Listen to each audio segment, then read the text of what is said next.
So, good morning, everyone. Here is the microbiology practical. Okay. So, firstly, I am Shubhada Kulkarni and from Shreyas Institute of Pharmaceutical Education and Research. And today we are going to learn about the remaining instruments. Okay, in part first, we learn about the autoclave, we learn about the incubator, we learn about the hot air oven. Okay, so there are again some instruments are required in the microbiology lab. So, which are they?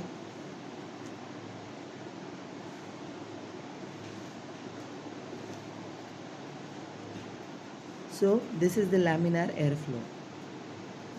Okay, so the laminar airflow, why it is required? So, see in the picture, it is having a closed cabinet. Okay, sorry, it is having a closed cabinet and we can work inside it.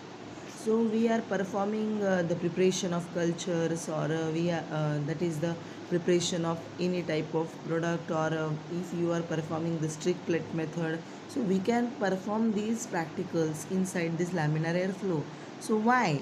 Because in this laminar airflow there is a HEPA filters are present. Okay, and there is a chances of contamination is very less, so that's why we will performing our practicals inside the laminar airflow. Okay, if you are performing the practicals within the laminar airflow, so it will beneficial for us, because as I told you, it reduces the chances of contamination. How so? In the laminar airflow, we firstly disinfect all the area, working area in the laminar airflow. We start the UV light, UV provision is there. Okay, and we close that lid of the laminar airflow, and after 2 to 3 minutes, what we are going to do, we switch off the UV light and then start that HEPA filter. Okay, that is the unidirectional flow is there. So obviously the organisms along with the dust particles, they will remove from that site. Okay, and we will put on the burners there, and we will start our practical. So it is taking yes, better result. It is giving better result as compared to any other place. Okay, as the microbial population is reduced at this stage. Okay, so this is the laminar airflow. So the laminar or unidirectional means the straight and uninterrupted airflow. Okay, and the laminar flow cabinets are generally used where the protection is required for the work or the product only. Okay, so these are actually of two types. But before going to the types, I will tell you about the working principle. So here in this slide, it is given a laminar hood is made up of the stainless steel, avoiding the joints and the corners to prevent the accumulation of the bacterial spores. So talking about the aseptic area, what is mean by the aseptic area? The area which is free from microorganisms. Okay, the population is very less in number. So at that, talking about the aseptic area, so in that it is given less instruments are present in the aseptic area.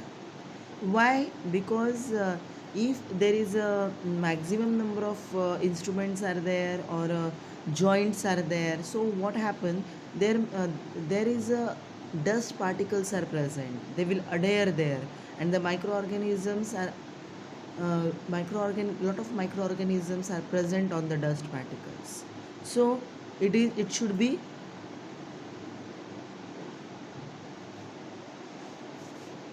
stainless steel, made up of stainless steel, and we are avoiding the joints here. Okay, this device creates a sterile environment with the flow of sterile air through the high efficiency particulate air, that is the HEPA filter, and short wave ultraviolet germicidal lamp that sterilizes the workstation. So as I told you previously in our in the introduction part, there is a provision of UV light. So this UV light, what is the work of UV light? They are going to kill the that is the microorganisms. So that's why the load of population is reduced. Then we are there is the presence of HEPA filter, that is the high efficiency particulate air, and so the area becomes sterile.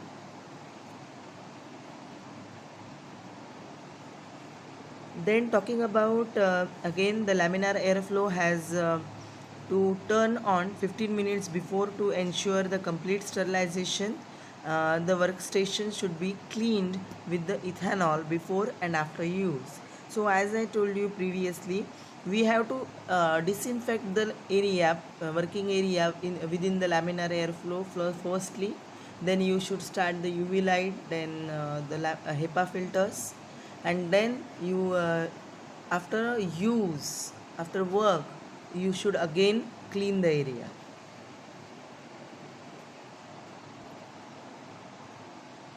Okay, so this laminar airflow are of two types, that is the horizontal and the vertical. So in the horizontal, the main HEPA filters is placed immediately behind the working area, in a vertical position, and clean air is blown normally at 0.45 meter per second across the work surface towards the operator. Okay, so here in the horizontal laminar airflow, the HEPA filters are placed immediately behind the working area. Okay, and so what happened? It is in a vertical position. Okay, so the clean area, that is the clean air, is blown normally, okay, towards that area, and it is having the 0.445 meter per second. Okay, and second type is vertical type, vertical laminar airflow. So the main HEPA filters are placed immediately above the working area, and the clean air is blown normally 0.35 meter per second vertically down over the work surface. Okay, so this laminar airflow are clean benches which have their own supply of highly purified air, in which the total air present in the enclosure moves in a unidirectional velocity owing in the parallel lines, which is free from microscopic accultations.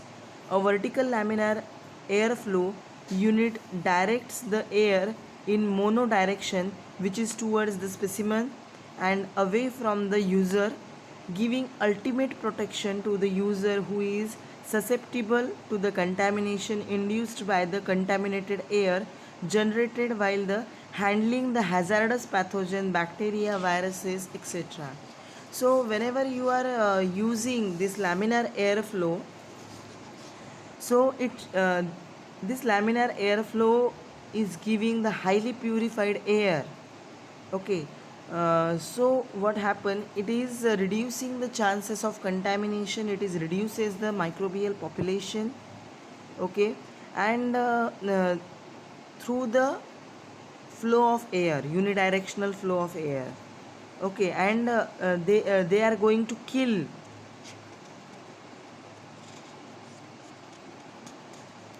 the bacteria, viruses, etc. Okay, so what are the applications or uses of this laminar airflow? So that is the quality control labs of pharmaceutical industry. So there is a requirement of this laminar airflow. Then quality control labs of food processing industry, there is again use of this laminar airflow. Then quality control labs of microcircuits and electronic assembly manufacturing applications. Then deoxyribonucleic acid thermocycling. Okay, that is the thermocycling, for that it is required.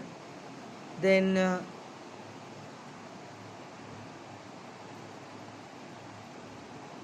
general laboratory applications in biotechnology, for that it is essential. Then the general laboratory applications in the microbiology, it is essential. So this again it is useful in the plant tissue culture. Okay, then it is useful in various type of genetic transformation, as well as it is useful in every experiment in the microbiology, that is the preparation of nutrient agar, preparation of culture media. Okay, then strict plate method, isolation of pure culture, it is essential. So this laminar airflow play vital role in the microbiology lab. Okay, then the next one comes, that is the microscope. It is again one of the important instrument in the microbiology. So this microscope, what is the microscope? The microscopes are the devices that allow the observer to exceedingly close view of minute objects. Okay, so this microscope, what is exact definition of microscope? Microscopes are the optical instrument which uses visible light and system lenses to view the magnified images of very small objects. Okay, so what are microorganisms? What is mean by the microbiology? As we will know in our first lecture, we learn about it. Okay, they are tiny creatures. We cannot observe them by our naked eyes. We want a microscope. We required one microscope to observe these tiny creatures. So this microscope is an optical instrument which uses visible light and system lenses to view the magnified image of very small object. Okay, and this microscope is also called as the light microscope. See in this slide, the microscope is there, and who invented the microscope? That is the Anton van Leeuwenhoek. He is the father of microbiology. He invented the microscope. As we know, the Anton van Leeuwenhoek is the merchant, and he is fond of collecting lenses. He is merchant as well as a scientist. So he is fond of collecting lenses. He collected lenses. He prepared microscope. His microscopes are the spherical lenses mounted between two metal plates and gave magnification near about 50x to 300x. Okay, so see here the image of microscope. Now, what is the principle of this microscope? So there are many different types of microscopes, each of which work on their respective principles. However, there is some uh, commonly common term is there inside it. So the basic principle in microscope is magnification based on the relative position of the object from the lens of the electromagnets. Different positions, nature, magnification of the image can be achieved. So different types of microscopes are developed to create to specific need of the observation.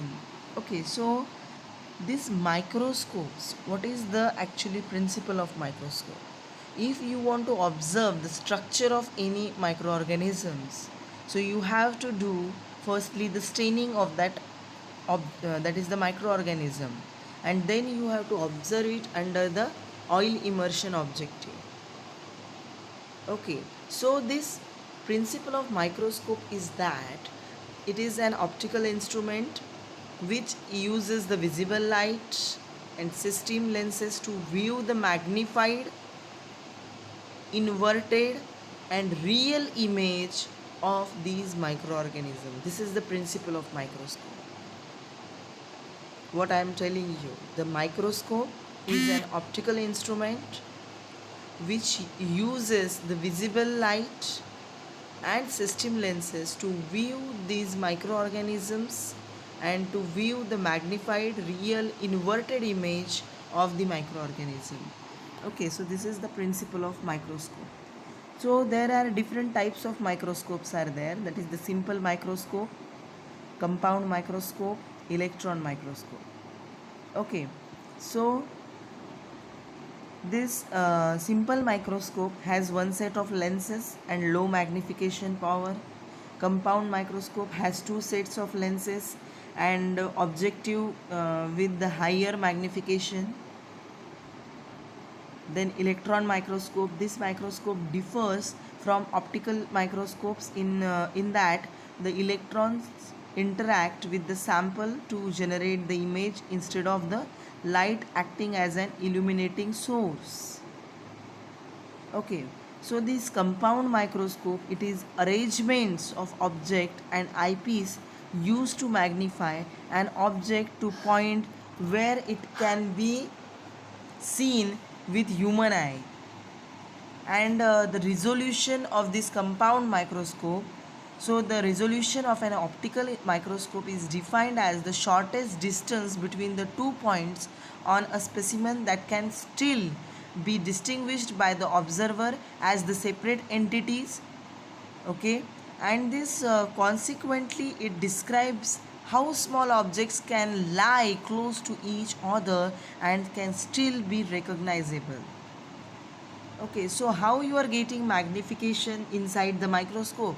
So if you are observing the microorganism from the eyepiece, if you are using the eyepiece of the 10x, okay, and the objective lens is of suppose 100x, so it is multiply 1000 multiplied by 10.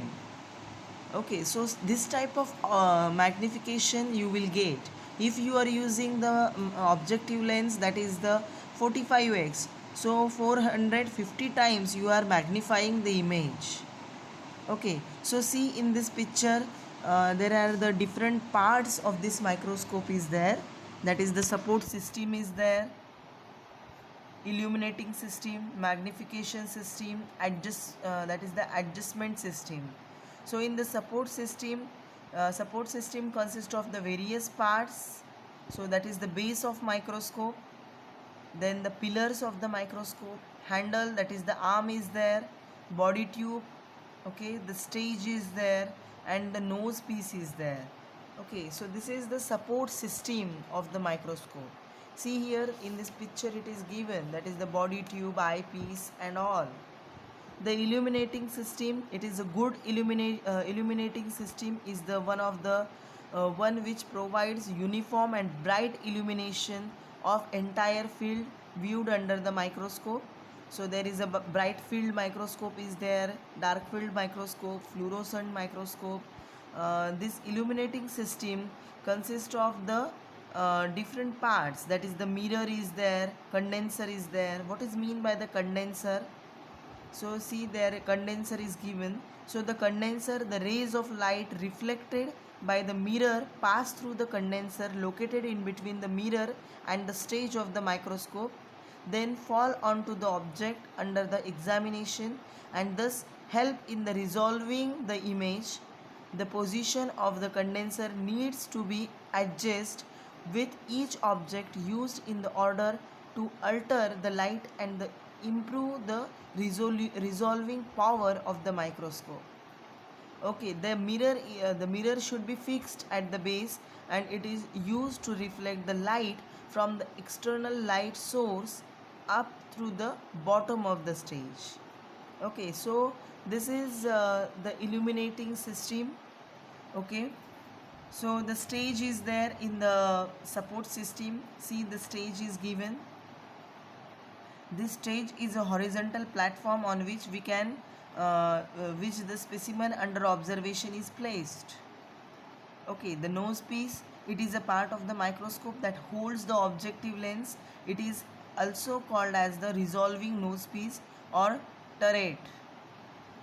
Okay, then talking about the body tube, it is a tube which houses the lenses and through which the light from uh, passes to the form to the image.